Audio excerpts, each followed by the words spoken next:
दोस्तों, 22 फरवरी 2026 की राजनीति में आज ऐसा दिन रहा जिसने बहुजन समाज पार्टी की सियासत को फिर से सुर्खियों के केंद्र में ला दिया है।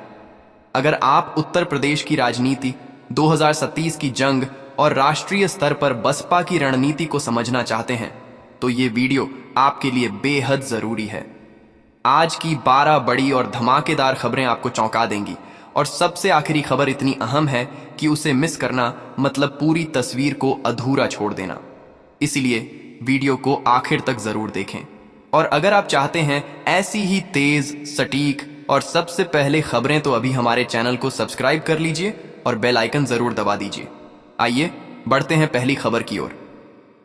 22 फरवरी 2026 को मायावती ने लखनऊ स्थित पार्टी मुख्यालय में राष्ट्रीय पदाधिकारियों, सभी प्रदेश अध्यक्षों और मुख्य संयोजकों की एक बेहद अहम और गोपनीय रणनीतिक बैठक बुलाई।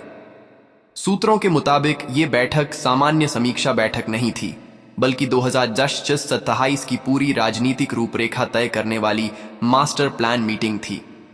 बैठक में संगठन की जमीनी रिपोर्ट, राज्यों की राजनीतिक स्थिति और आने वाले चुनावी समीकरणों पर गहन मंथन हुआ। बताया जा रहा है कि मायावती ने साफ शब्दों में कहा कि अब बसपा को रक्षात्मक नहीं बल्कि आक्रामक रणनीति के साथ आगे बढ़ना होगा। आइए बढ़ते हैं दूसरी खबर की ओर। इस बैठक में खास फोकस केरल और पश्चिम बंगाल के आगामी विधानसभा चुनावों पर रहा। बसपा भले ही इन राज्यों में पारंपरिक रूप से मजबूत नहीं मानी जाती, लेकिन पार्टी नेतृत्व का मानना है कि दलित, पिछड़ा और अल्पसंख्यक वोटों के बीच एक वैकल्पिक ताकत के रूप में उभरने का मौका है। रणनीति यह बनाई जा रही है कि सीमित सीटों पर पूरी ताकत झोंककर प्रभावशाली उपस्थिति दर्ज कराई जाए ताकि राष्ट्रीय स्तर पर पार्टी की साख मजबूत हो। आइए बढ़ते हैं तीसरी खबर की ओर। 2027 के उत्तर प्रदेश विधानसभा चुनाव को लेकर बड़ा ऐलान हुआ है। मायावती ने दो टूक शब्दों में कहा कि बसपा एकला चलो की नीति पर चुनाव लड़ेगी, किसी भी दल के साथ गठबंधन नहीं होगा। इसका मतलब साफ है कि पार्टी खुद को स्वतंत्र और निर्णायक ताकत के रूप में पेश करना चाहती है। राजनीतिक विश्लेषकों का मानना है कि यह फैसला जोखिम भरा जरूर है, लेकिन अगर सामाजिक समीकरण साध लिए गए तो बसपा फिर से सत्ता की चाबी अपने हाथ में ले सकती है। आइए बढ़ते हैं चौथी खबर की ओर। समाजवादी पार्टी प्रमुख अखिलेश यादव द्वारा गठबंधन के संकेतों को मायावती ने फेक न्यूज करार दिया। उन्होंने कहा कि एआई तकनीक के जरिए भ्रम फैलाया जा रहा है और बसपा का किसी भी प्रकार के गठबंधन से कोई लेना देना नहीं है। यह बयान सीधे तौर पर विपक्षी दावों को चुनौती देता है और राजनीतिक माहौल को और गर्म कर देता है। आइए बढ़ते हैं पांचवी खबर की ओर। दिल्ली में आयोजित एआई इम्पैक्ट समिट के दौरान यूथ कांग्रेस के कार्यकर्ताओं द्वारा किए गए अर्धनग्न प्रदर्शन पर मायावती ने कड़ा प्रहार किया। उन्होंने कहा कि इस तरह के प्रदर्शन से देश की छवि अंतर्राष्ट्रीय मंच पर खराब होती है। उनका बयान न केवल कांग्रेस पर हमला था, बल्कि यह संकेत भी था कि बसपा खुद को एक संयमित और जिम्मेदार राजनीतिक दल के रूप में प्रस्तुत करना चाहती है। आइए बढ़ते हैं छठी खबर की ओर। 22 फरवरी 2026 की इस बड़ी रणनीतिक बैठक में सबसे ज्यादा हलचल अगर किसी मुद्दे को लेकर देखी गई तो वह था संगठन में किया गया व्यापक फेरबदल। मायावती ने साफ शब्दों में कहा कि जो पदाधिकारी जमीनी स्तर पर सक्रिय नहीं हैं, उनकी जिम्मेदारियों की समीक्षा की जाएगी और जरूरत पड़ी तो तुरंत बदलाव होगा। सूत्र बताते हैं कि कई प्रदेशों में जिलाध्यक्षों से लेकर सेक्टर प्रभारी तक की रिपोर्ट कार्ड पेश की गई। जिन क्षेत्रों में पार्टी का वोट प्रतिशत गिरा है, वहां विशेष ऑब्जर्वर नियुक्त करने की तैयारी है। मायावती ने यह भी कहा कि अब नाम के पदाधिकारी नहीं बल्कि काम के पदाधिकारी चाहिए।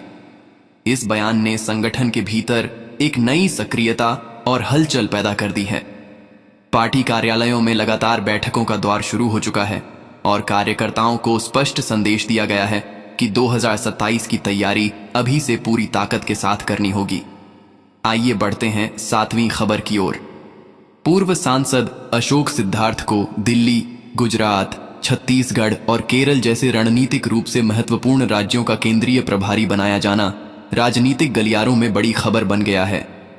इन राज्यों में बसपा की मौजूदगी सीमित रही है, लेकिन अब पार्टी इन्हें विस्तार के बड़े केंद्र के रूप में देख रही है। बताया जा रहा है कि अशोक सिद्धार्थ को विशेष रूप से संगठन विस्तार, नए सामाजिक समीकरण और प्रभावशाली स्थानीय चेहरों को जोड़ने की जिम्मेदारी दी गई है। दिल्ली में नगर निकाय और लोकसभा की तैयारी, गुजरात में दलित और ओबीसी वोट बैंक, छत्तीसगढ़ में आदिवासी इलाकों में पैठ और केरल में वैकल्पिक दलित नेतृत्व खड़ा करने का लक्ष्य तय किया गया है। यह नियुक्ति सिर्फ पद वितरण नहीं, बल्कि 2026-27 के राष्ट्रीय विस्तार का संकेत मानी जा रही है। आइए बढ़ते हैं 8वीं खबर की ओर। बूथ स्तर तक मजबूती का जो मंत्र दिया गया है, उसे इस बैठक की आत्मा कहा जा रहा है। मायावती ने कहा कि चुनावी जीत टीवी डिबेट से नहीं, बल्कि बूथ की लाइन से तय होती है। हर बूथ पर कम से कम 15 से 20 सक्रिय कार्यकर्ता, मतदाता सूची का गहन अध्ययन, कमजोर बूथों की पहचान और माइक्रो मैनेजमेंट, इन सब पर विस्तृत चर्चा हुई। सूत्रों के मुताबिक पार्टी ने बूथ विजय संकल्प नाम से एक आंतरिक अभियान शुरू करने की रूपरेखा तैयार की है।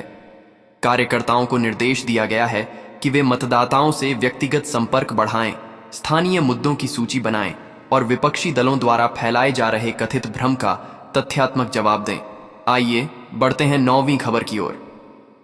उत्तर प्रदेश के बजट 2026-27 पर मायावती का हमला काफी तीखा रहा। उन्होंने कहा कि बजट में घोषणाओं की चमक ज्यादा है, लेकिन जमीनी हकीकत कमजोर है। रोजगार सृजन, किसानों की आय, छोटे व्यापारियों की मदद और सरकारी नौकरियों में पारदर्शिता, इन मुद्दों पर उन्होंने ठोस रोड मैप की मांग की। उनका कहना है कि युवाओं को सिर्फ वादों से नहीं, बल्कि स्थायी अवसरों से जोड़ना होगा। उन्होंने यह भी आरोप लगाया कि बजट का बड़ा हिस्सा प्रचार और योजनाओं के नाम पर खर्च दिखाया गया है, जबकि रोजगार के नए अवसरों का स्पष्ट आंकड़ा सामने नहीं है। यह बयान सीधे तौर पर राज्य सरकार की आर्थिक नीति को चुनौती देता है। आइए बढ़ते हैं 10वीं खबर की ओर। दलित मुस्लिम सामाजिक समीकरण को फिर से साधने की रणनीति अब खुलकर सामने आ रही है।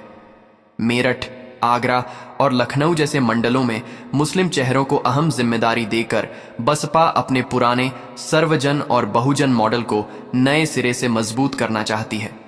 राजनीतिक जानकार मानते हैं कि अगर यह समीकरण मजबूत हुआ तो पश्चिमी यूपी और कुछ शहरी सीटों पर बड़ा प्रभाव पड़ सकता है। बैठक में इस बात पर जोर दिया गया कि समाज के हर वर्ग तक पहुंच बनाई जाए और भरोसे का माहौल तैयार किया जाए। आइए बढ़ते हैं 11वीं खबर की ओर। सोशल मीडिया पर सक्रियता के बावजूद मायावती ने स्पष्ट कहा कि असली राजनीति जमीन पर होती है। उन्होंने कार्यकर्ताओं को निर्देश दिया कि वे गांव-गांव, वार्ड-वार्ड जाकर जनता से सीधा संवाद करें। घर-घर संपर्क अभियान, छोटी सभाएं, नुक्कड़ बैठकें और स्थानीय समस्याओं पर झांपन, इन सभी माध्यमों को फिर से सक्रिय करने का निर्देश दिया गया है। पार्टी का मानना है कि सिर्फ डिजिटल प्रचार से वोट में रूपांतरण संभव नहीं है जब तक जमीनी नेटवर्क मजबूत न हो। और अब आइए बढ़ते हैं 12वीं और सबसे अहम खबर की ओर। दिल्ली में स्थित सरकारी बंगले के आवंटन को लेकर चल रही बहस पर मायावती ने पहली बार विस्तार से प्रतिक्रिया दी। उन्होंने कहा कि यह मामला पूरी तरह से उनकी सुरक्षा व्यवस्था से जुड़ा है और इसे राजनीतिक मुद्दा बनाना दुर्भावनापूर्ण है। उन्होंने आरोप लगाया कि कुछ दल जानबूझकर इस मुद्दे को उछालकर असली राजनीतिक मुद्दों से ध्यान हटाना चाहते हैं। यह बयान इसलिए बेहद अहम माना जा रहा है क्योंकि पिछले कुछ समय से यह विषय लगातार सुर्खियों में रहा है। अब देखना होगा कि इस सफाई के बाद राजनीतिक बयानबाजी थमती है या और तेज होती है।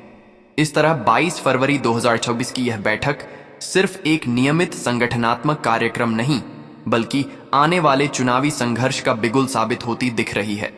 संगठनात्मक फेरबदल, राज्यों में नई जिम्मेदारियां, बूथ रणनीति, बजट पर हमला, सामाजिक समीकरण और सुरक्षा से जुड़े विवाद, हर मोर्चे पर बसपा ने अपनी सक्रियता का संकेत दे दिया है।